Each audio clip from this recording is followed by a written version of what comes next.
Everybody invading, trying to stop that, seeing if they can pick up some sort of advantage. And as we take a look at these lineups, I'm a bit surprised because SK Telecom has on 2 days ago, but they didn't, as you mentioned, ban the Nidalee, and it feels like whenever they sniff a Nidalee player as well. Speaking of defenses, this is yeah. we're gonna keep going. Ixu trying to heroic charge his way out. There's the TF ultimate already picked up. And is there going to be any kind of counterplay? Mickey's going to come in, get exhausted immediately. Ixu now on the run. Snowflower trying to get back with his Unbreakable. He has no flash, though. And that actually auto attack from Graves is not going to land. Now the gold card turning around. Lyra is going to pick up the kill. Ixu now re-engaging. Duke flashes over the wall. Wolf getting out with a flash, too. A lot of similarities here, and how SKT plays around an AD carry being super ahead remains to be interesting to see. Duke is he is dead. We're One more auto attack, and there's the flash pounce instead. And Duke overextends. Lyra, Mickey's level 6. Speaking of level 6, it's double level 6 here. Wolf is 3. There's a TP coming through the bottom side. Nice knockup, actually. Afreeca may have gone too far. Duke coming in, and there's going to be a kill for Corki. Shuts down the Nidalee, and a double now for Bang. Lots of mistakes tonight on some of these dives. The global headed back over towards SKT, but here we go. Ixu going to come in for the TP, and there's the other part of the gank with Mickey. Bang just trying to loop around the side, get under his turret. He's going to get hit by a red card, dodge one, but he is going to be dead. Poppy ultimate knocks him up, and there we go, actually. Gets away, and the fadeaway spear. Couldn't dodge that one. Looks like he was rather just looking to be a bit more burst damage, get a pick with the mid lane Lulu.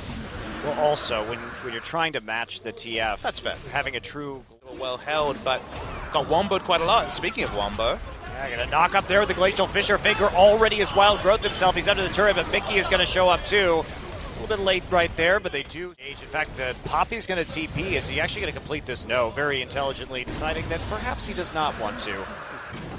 Looking TP in going to be relatively important here for the Afreeca Freaks to maintain their advantage.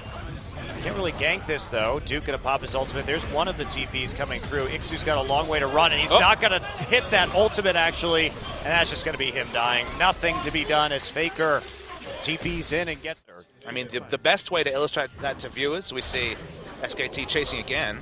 Wow, there's a flash from Mickey. Mickey has no mana, though, and goodbye, Bang will deliver the killing blow.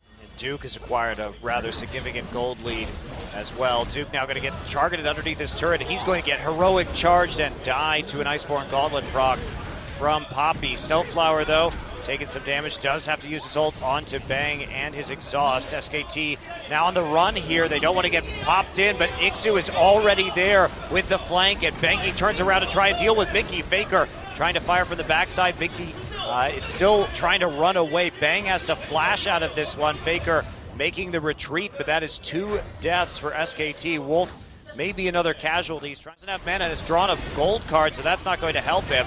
Gold card now onto Duke. He will just E right out of that. There's the death. Faker's going to take him down. Wolf now from the flank, and Lyra is getting low. Sonyun has the exhaust on him. Snowflower dies on his birthday. Happy birthday, Snowflower. Shooting gallery for SKT. Monday is not done. The cannon barrage comes through. Ixu tries to get out, and he will sprint to safety, or so it seems. Faker now bottling them up underneath the turret. Here comes the flank. One kill for Faker. Shut down gold. Songyun gets knocked up, and just a disastrous Baron for Afreeca.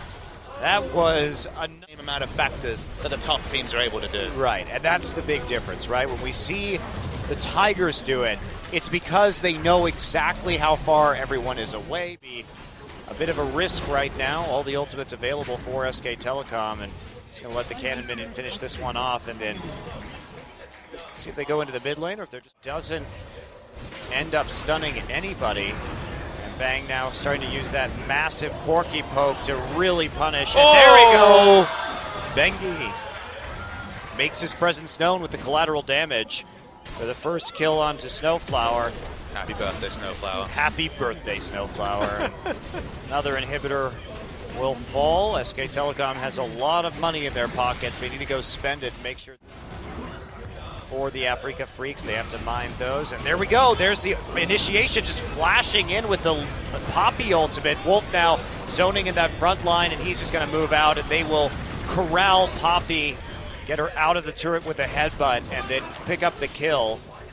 Still have to worry about these super minions, which are encroaching onto the Nexus turrets. That's going to be it. The last inhibitor turret and the last inhibitor of this game will fall. And SKT, those 30-second death timers, still going to double super minions, and this should just be a methodical closure, using that Lulu to chunk out Lyra. Valk over the wall, nearly the kill. Up there it goes. The burn in the end will finish him off. Snowflower trying to make the defense, but there's just too much damage. Fate's Call will yank him to safety, at least for the moment. He will get back down, but there's just too much damage piling in. Faker and Duke with a pair of kills, and now that Nexus is going to fall so quickly. It just gets chunked out by all the Sheens, and that is a win in 33 minutes for SKT. Maybe SKT fans